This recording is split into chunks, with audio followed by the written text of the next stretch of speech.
New idea, creativity, নতুন নতুন opinion, নতুন নতুন আইডিয়া, নতুন নতুন থিংকিং, যে মই কেনেকুৱা মোৰ বিজনেছটো আৰু বেছি উন্নত কৰিব পাৰিম, এনেকুৱা থাকিব লাগিব।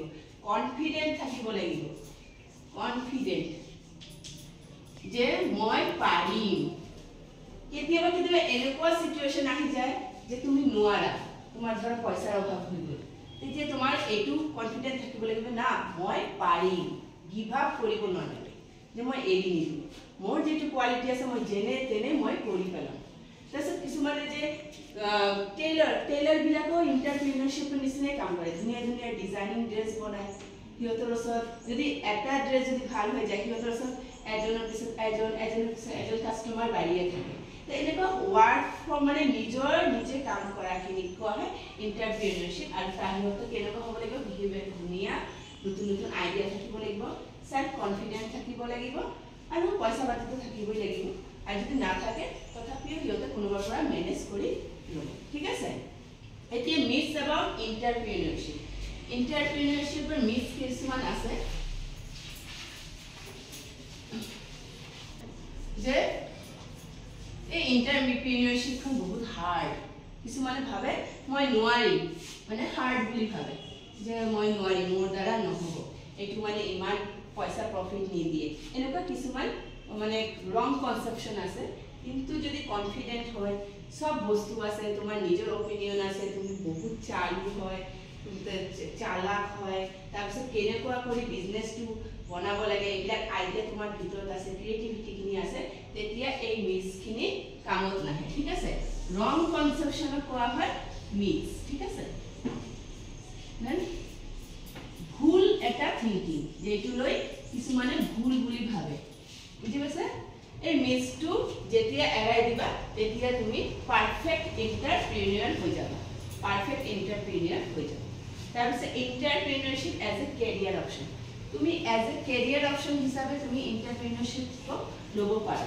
কাৰণ আজিকালি চাকৰি যিমান প্ৰব্লেম হৈ আছে, যিমান কোৱালিটি বিচাৰে সিমানখিনি, আৰু কম্পিটিশ্যন ইমান বেছি, আৰু মানুহ ইমান বেছি, জনসংখ্যা ইমান বাঢ়ি গৈছে।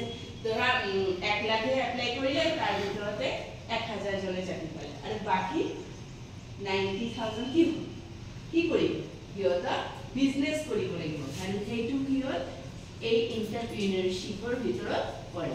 সেল্ফ এমপ্লয়েড, আজিকালি কিবা কিবি ষ্টাৰ্টআপ বিলাক খুলিছে, যে টিভি দেখাই নে ষ্টাৰ্টআপো খুলিছে।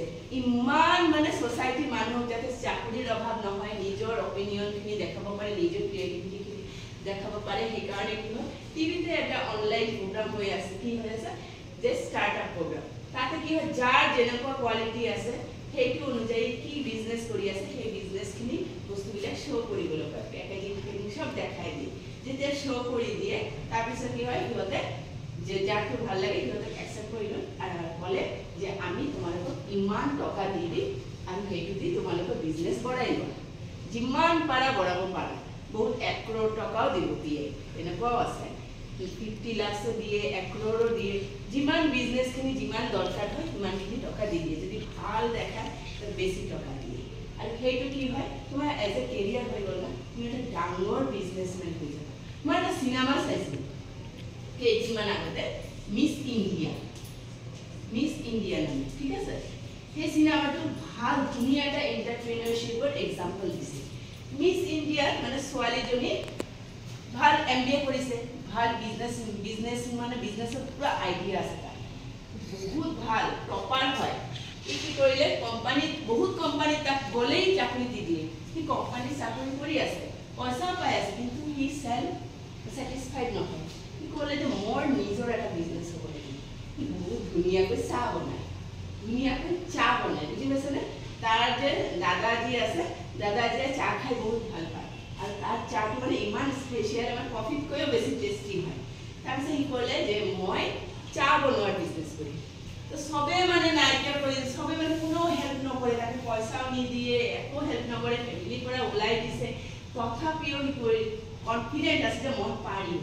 তাৰপিছত এটা বিজনেছমেনৰ লগত মিলিলে, তাক মোটে $100 দিয়ে, সেইটো দি সি কি কৰিলে, ৰোডতেই মানে এটা চাৰ দোকান ইষ্টাব্লিছ কৰিলে। কিন্তু ৰোডত যদি তুমি চাৰ দোকান দিয়া, তাৰ কাৰণে পইচা দিব লাগিব, সেইটো তাৰ ওচৰত নাই, তাৰপিছত তাৰ পৰা মানে তাক খেদাই দিলে। কি কৰিব উপায় নাপায় আৰু এটা বিজনেছমেনৰ লগত মিট কৰিলে, আৰু মিট কৰি তাৰপিছত এই যে $100 যে আছে, $100 টাকা দি কি কৰিলে, বুদ্ধি এটা কৰিলে, এনেকুৱা এটা কিবা মানে ইনভাইট কৰাৰ কাৰণে এটা কি বনাই কাৰ্ড বনাই, এনেকুৱা কাৰ্ড বনাই মানুহক দি আছে যে আজিৰ দিনত মোৰ এটা মানে প্ৰগ্ৰাম আছে, সবে মিলি তাতে আহিব, এনেকুৱা এটা চেৰিমনি পাতিলে। সবে আহিলে, টি চেৰিমনি পাতিলে, সব মানুহ আহিলে, আহাৰ পিছত সবকে চাহ খাবলৈ দিলে, ই চাহ বনাই চাহ খাবলৈ দিলে। তাৰপিছত সবে ভাল পালে, চাহটো বহুত টেষ্টি। আমেৰিকাত কৰি আছে কিন্তু বিজনেছটো, আমেৰিকাৰ মানুহে চাহ নাখায়, আমেৰিকা মানে কফি খায়। ফাৰ্ষ্ট টাইম সিহঁতে বহুত মানুহ আহিলে, আহাৰ পিছত ধুনীয়া এৰেঞ্জমেণ্ট কৰিছে, সেই $100 দিছিল যে তাৰ পৰাই মানে খৰচ কৰি আছে, ধুনীয়া এটা এৰেঞ্জমেণ্ট কৰিলে। এৰেঞ্জমেণ্ট কৰাৰ পিছত চাহ দিলে সবকে, সবকে চাহ খাই তো বহুত টেষ্ট পালে, কোনোদিন চাহ খোৱা নাই, চাহ খোৱাৰ পিছত বহুত টেষ্ট ৰিলেক্সেশ্যন পালে। তাৰপিছত সিহঁতে ক'লে যে ব্ৰেণ্ডটোৰ নাম, তেতিয়া ক'লে যে সেই ব্ৰেণ্ডটোৰ নাম কথা কিন্তু ভাবা নাছিল, পটককৈ ক'লে মিছ ইণ্ডিয়া। সেই ব্ৰেণ্ডটো দি আৰম্ভ কৰিলে। তাৰপিছত কফি শ্বপ বনালে, এজন বিজনেছমেন পালে, বিজনেছমেনৰ লগত তাৰ চুক্তি হ'ল, সেইটো চেৰিমনি দি তাৰপিছত সি বিজনেছমেনে তাক পইচা দিলে, সি বহুত ডাঙৰ এটা কফি শ্বপ চাহ টি শ্বপ বনালে, বহুত মানুহ টি খাবলৈ আহে। প্ৰথমতে অহা নাই, তাৰপিছত আহিলে আহিলে ধীৰে ধীৰে পুৰা মানে ইমান ডাঙৰ হ'ল। সবতকৈ ডাঙৰ এটা কোম্পানী আছিল KBS, সেই কোম্পানী তাৰ লগত নোৱাৰে, ইমান মানে ডাঙৰ এজন বিজনেছমেন হৈ উঠিলে, পুৰা আমেৰিকাখন তাৰ হাতৰ মুঠিত হৈ গ'ল বিজনেছত। তো এণ্টাৰপ্ৰিনিয়ৰশ্বিপ এনে এটা মানে বিজনেছ হয়, এনে এটা বিজনেছ স্কিল হয়, যিটোৰ থ্ৰুদি আমি পুৰা ৱৰ্ল্ডতে আমি ফেমাছ হ'ব পাৰোঁ এজ এ বিজনেছমেন।